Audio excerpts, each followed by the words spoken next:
Misfits Boxing is confirmed and announced. X Series 005. We are taking over Telford. Jay Swingler is back to headline another card against Nick LMAO, and there is drama, action, and entertainment soaked throughout a storyline-filled card. Joining me, Mams Taylor, the man behind it all. Mams, good afternoon. How are you doing? The Telford takeover. We're ready for it. We're ready for it. I'm knackered. I've just been on the move nonstop. As you know, you were the first person I think I called when I got this match done and added. So then after you and I spoke, I just had to go through some logistics, speak to them, make sure everyone's on board. It took a while because of different time zones, so I stayed up till 4. And yeah, so it's actually one of those rare occasions. I'm not wearing my sunglasses to be cool. I'm wearing them because I can't open my eyes. Well, you look cool anyway. So, I mean, let's pull on. But I want to talk to you about that call, that message, when it came through last night. Pineda, the man does it again. He is box office entertainment. This man is a living legend. Tell me Misfits don't make stars when you've got Luis Pineda right there. Luis La Bomba Pineda is going to be pay-per-view Pineda one day. And he's on his way, isn't he? I mean, he's really excited about this. B-Dave's they're all excited. This is us making history, introducing something new, exciting. And, you know, it's just, that's what Misfits is all about. Innovations and taking chances and bringing fans thrills and all the stuff that they crave, even if they don't know they do. It is an idea that has been rumbling around the walls of Misfits within the Misfits castle for a little while now. Should I say the Misfits ranch maybe? Yeah. This tag team, just how easy or hard was it to get it over the line from concept to from the suggestion to announcing the actual fight? Just talk to us a little bit about the route to get from A to B. Safety is always a concern for everything. So obviously some rules and things like that. Had to speak to lawyers, had to speak to the PBA, really gracious, had to speak to insurance, and also put safeguards in place. As you guys know, Misfits Boxing take more extreme measures for safety than most professional organizations. We have more stringent testing, make sure everyone is in good health. We're introducing even more stuff because look, you never want to say a boxing match is safe because that's a lie. It's not a safe place to be, but it's the safest considering this is a sport.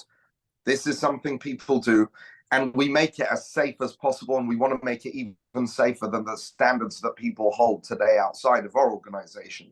So and obviously we are a target to, you know, from other organizations who are seeing our gigantic success in such a short time. We're a target. People want to say, oh, you know, this is a circus, they're not safe. But we actually go to more extreme lengths to make sure we're as safe as can be in a boxing environment. We have to. We have to, like you say, with the target on the back. But it's great to hear that is over the line. I'm looking through the rest of the card. I want to start at the top because we've got a little bit of a UK versus USA sort of bit of action going on up there. You've got obviously Jay Swingler, Nick LMAO at the top, but then return of Dean the Great and Pulley. You've got King Kenny and Asheraksu. Okay, that's UK and UK, but at the top there you've got UK and USA. This is narrative soaked. I never ever make matches thinking of it like that, you know. Some people say like you should do UK versus USA. Maybe we'll do that at some point, but honestly, like I think it's been done to death where you purposely do that.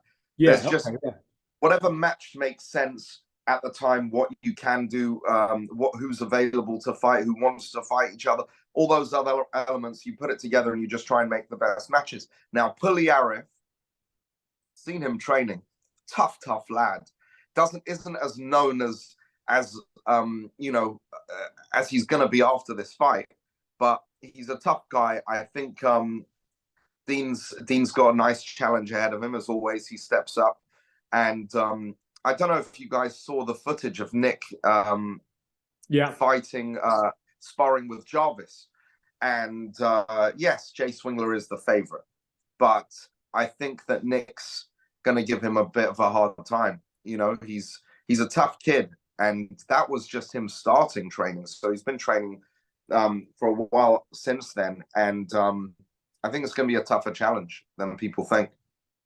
Let's speak about Dean for a moment before we come to Jay. Then Dean, he wants to own that weight space, if you like. He wants to make that his area. He overcame probably the toughest test to date in his last fight. One of the toughest he's going to have in Waleed, and who knows, maybe one day we see a rematch. I'm sure there won't be too many complaining at that. I spoke with Pulley this morning about this fight, and he said, look, Dean, very, very good fighter, very well established in this space. But the thing that makes him exciting is his come forward style. Yes, he throws a lot, he throws with intent, but it also leaves him open and exposed. And that's where I'm looking to get the upset. And that's what could happen in that fight, Dean versus Pulley Arif. Yeah, absolutely. I mean, look, I think even from KSI versus Temper, right? When you have and these kids, they have great coaches at this point, high level. You know, some of the best coaches in the world are coaching some of these guys. London Shoot Fighters put forth a strategy for KSI, for a southpaw, for Temper in particular, made some adjustments when Dylan Dennis was replaced. When you have strategies and it comes to fruition, I think that must be the most satisfying feeling in the world for the boxer. You know, it's like we've drilled this particular move over and over again. And from what I've been told, Pulley's done the same thing and done some drills specifically geared towards a knockout victory against Dean. Dean's got something to say about that too, because he's got an amazing team, and he's a strategist too. So listen, it's going to be a fine battle. Do you expect fireworks through the week, given that Waleed Sharks and Dean the Great are on the same card, and those two, make no mistake, those two hate each other? I'm going to ask them if they want to do guest commentary on each other's fights. I mean, it would be before Dean's fight and after Waleed's fight for Waleed. So it's not a conventional thing to do. I don't think it's ever been done before, but I'm going to give them the invitation to do that and see if they're interested.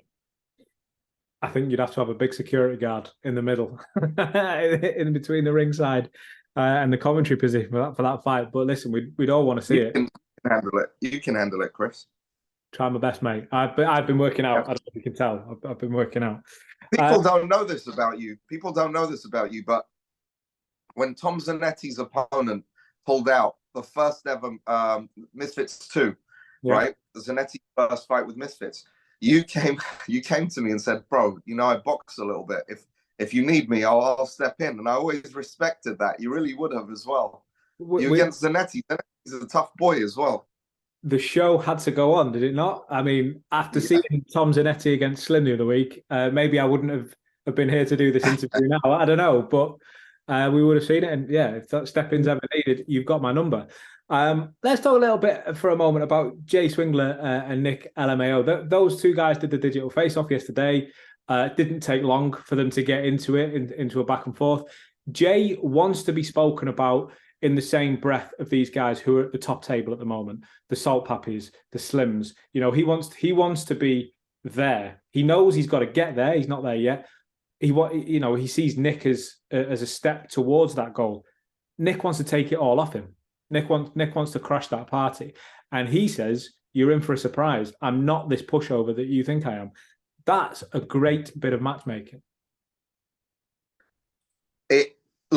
It's a balance, right? Because people were complaining at first. I think now that they've seen the footage of him sparring early on, you can see he's got a natural knack for understanding the ring, understanding a little bit of combat positioning, and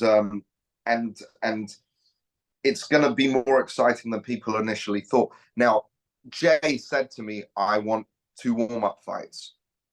And Nick might be a warm-up fight for him, but it also is a tougher warm-up fight than his first one, a lot tougher, to the extent that I think that if Nick's Nick's confidence and if he's progressed as quickly as he had that was with 1 week's training, 2 weeks training, he was sparring Jarvis.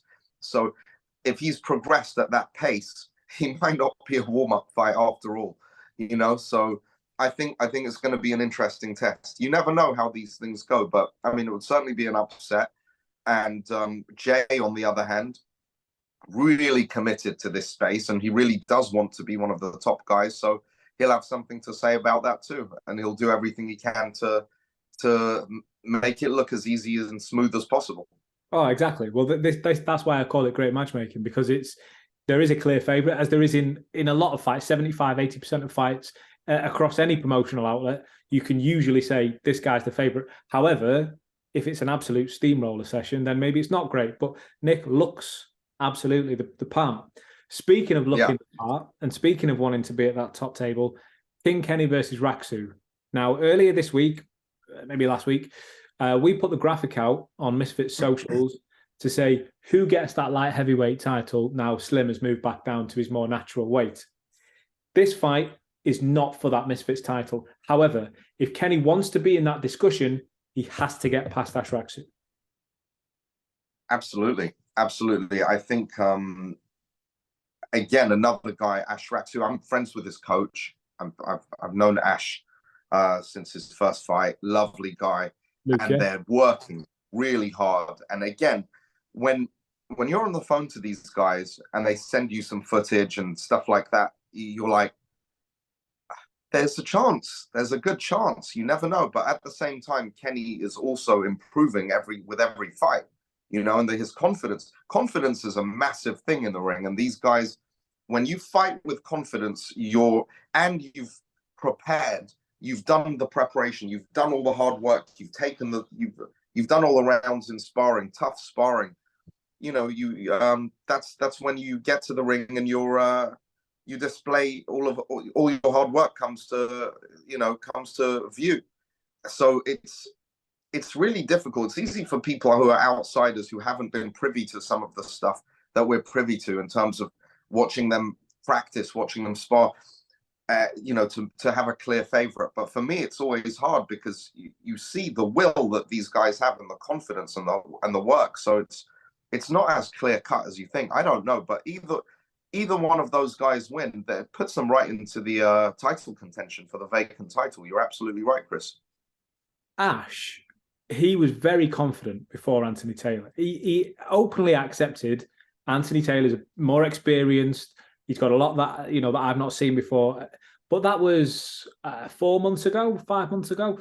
Since that, if you imagine him sitting there thinking, I let myself down a little bit. Now, I'm not saying he does think that, but he was dropped very early on. He did well to carry on and get there. But I'm sure he would not have wanted to be dropped that early on into the fight. What was it, 10 seconds in or something? If that's been motivating him for 4 months, just going over and over and over and over again, I'm not letting that happen again. That's not happening again. He's got a little bit to overspill there. Kenny, absolutely 100%, do not look past this guy. Oh, yeah, and I'm sure he's not. And, he's got Daly in his corner, two great coaches, and I'm sure they both have good strategies. Let's see. But, yes, he was very confident. But back then, I think none of us knew Anthony Taylor was quite as good as he is now. And I think also him adapting a style, doing some more, putting the hard work in, he's improved. What a mistake some people make is they think, oh, let me fight these guys who are less experienced than me and I can just chill and take it easy. That's never going to work out too well, especially when the other side is grinding and grafting and doing 2-a-days for weeks on end, Yeah, 100. Speaking of Anthony Taylor, one fight that I saw sort of touted the other day, Tom Zanetti versus Anthony Taylor. What a fight that'd be. But one step at a time, I guess. You know what? That's one I've never thought of. We'll see. Anthony Taylor and Salt Puppy are both in a weird sort of gray area space. Because as you know, we're putting a pro division together now with a pro tournament for the first ever Misfits pro champion. Can you tell us a little bit about that now? Are we allowed? Can we go into that now? Can you tell us a bit about it? The formatting is kind of a secret because I don't want to take away from the shine of what's coming now.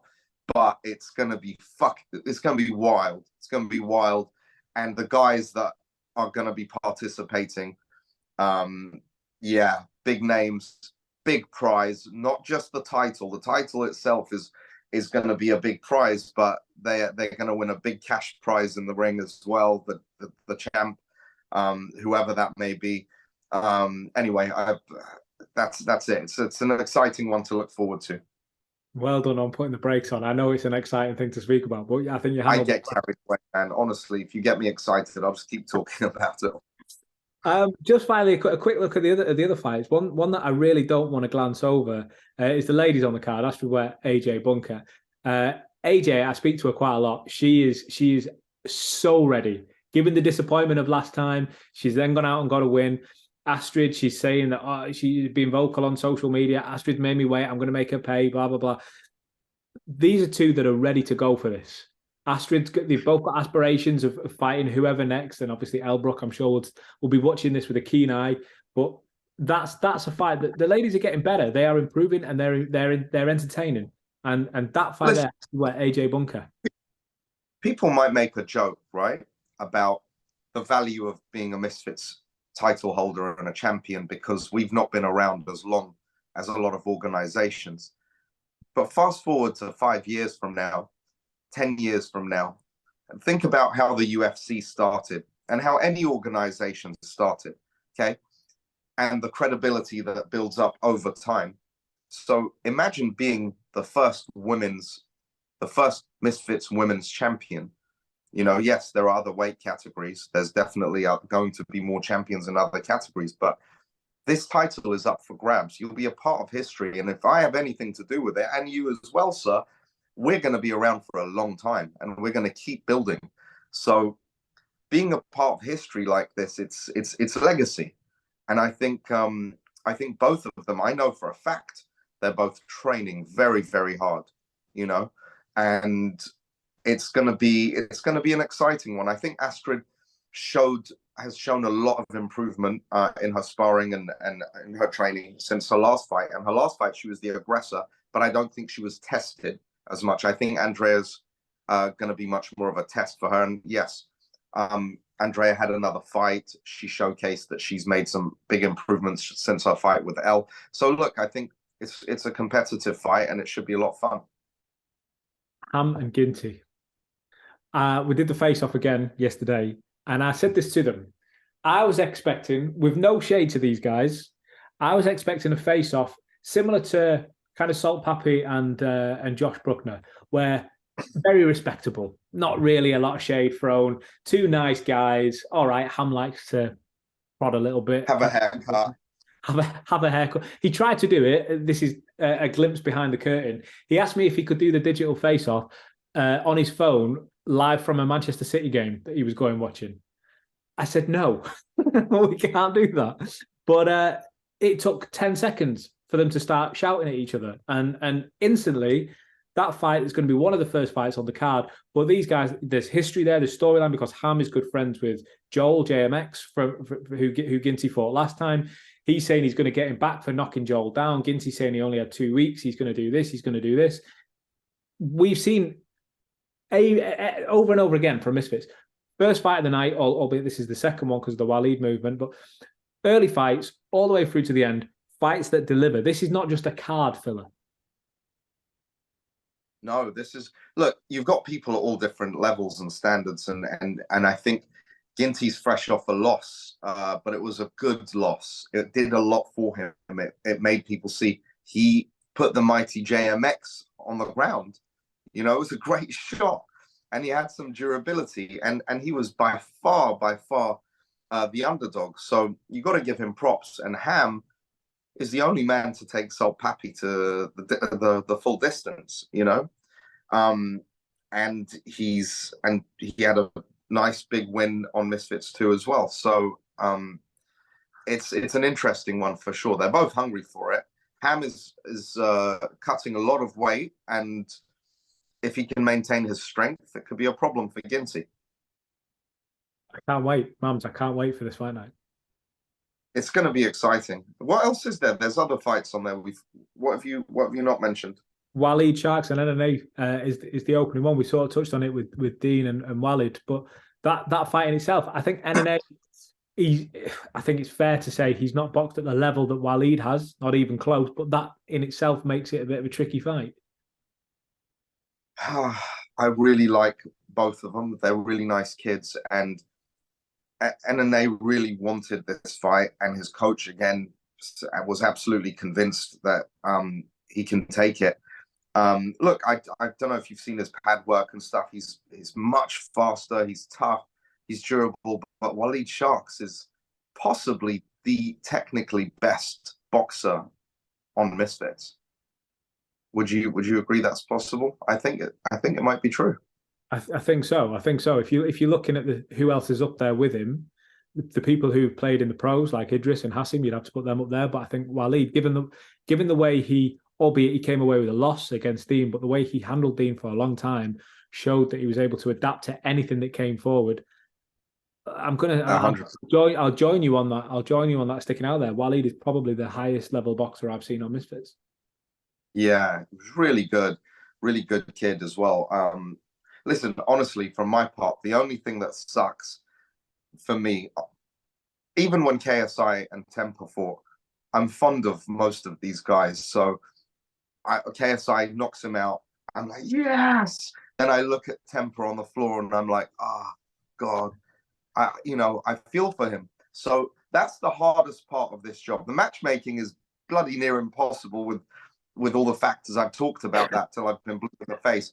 But that part for me, where there's a loser and a winner and the emotions they go through, it's always tough for me because I understand what that's going to be like for the next few weeks and for the rest of your life. Sometimes you replay that moment in your head and you play how you could have done things different and all that. And then for the winner, you're obviously happy because of the thrill of winning and what the opportunities it brings. But that's the cool thing about Misfits is if you lose, it doesn't mean you're out.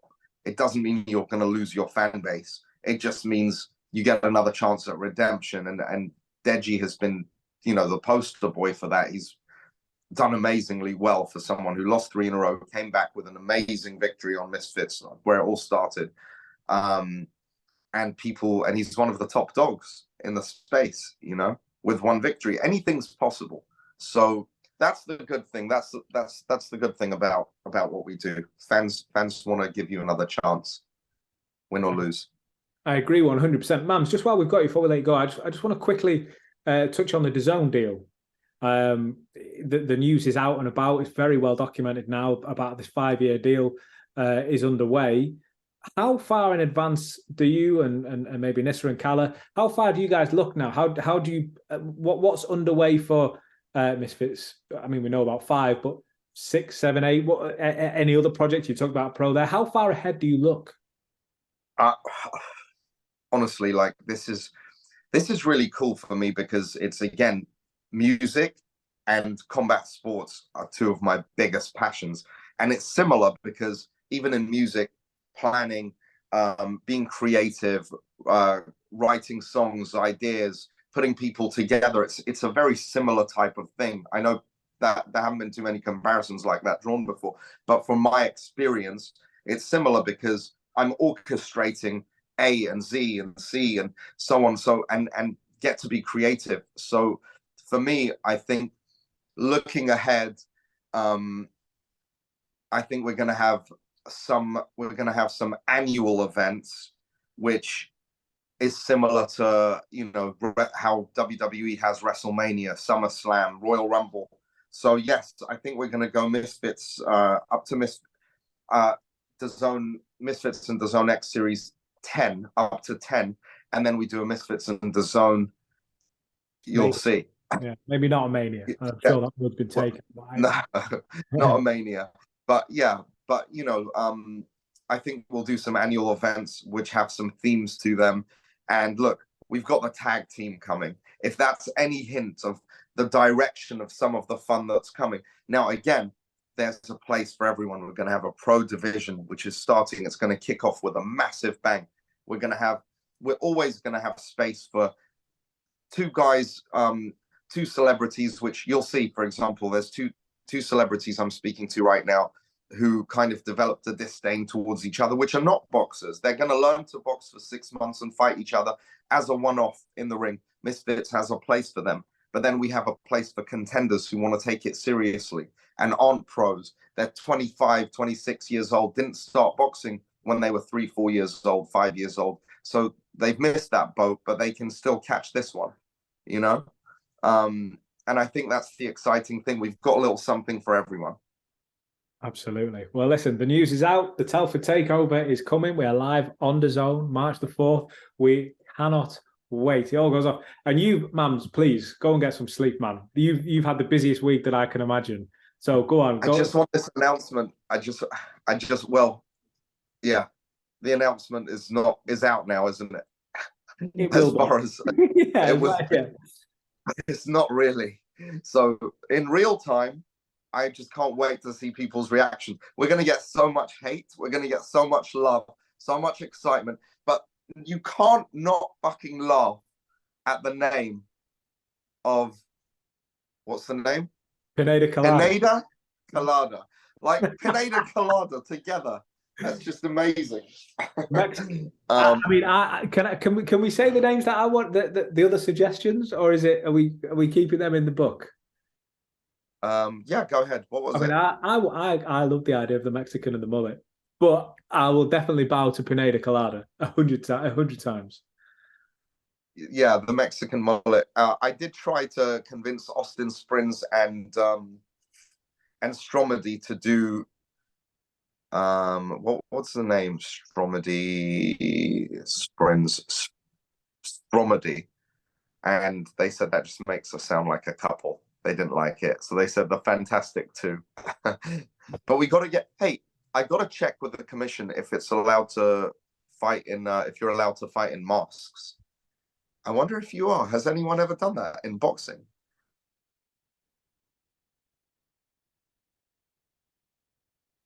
I don't know. I don't think so.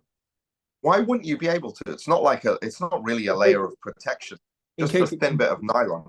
I think in case it conceals injury. So a lot of fighters have to shave their beard. It can be requested that a fighter would shave its beard so it doesn't conceal injury. Yeah, I've seen that. Well, it's that, and also because if your beard is really long, it stops the impact to the chin, doesn't it? Correct. I know that before the Antonio Margarito Manny Pacquiao fight, Freddie Roach spoke about having that beard shaved, and Pacquiao said no. It allows me to give him more punishment. So maybe. Right. That's true. All right. Thanks, Chris, as always. I will see you later. Taylor, thank you very much, my man. We'll speak soon, I'm sure.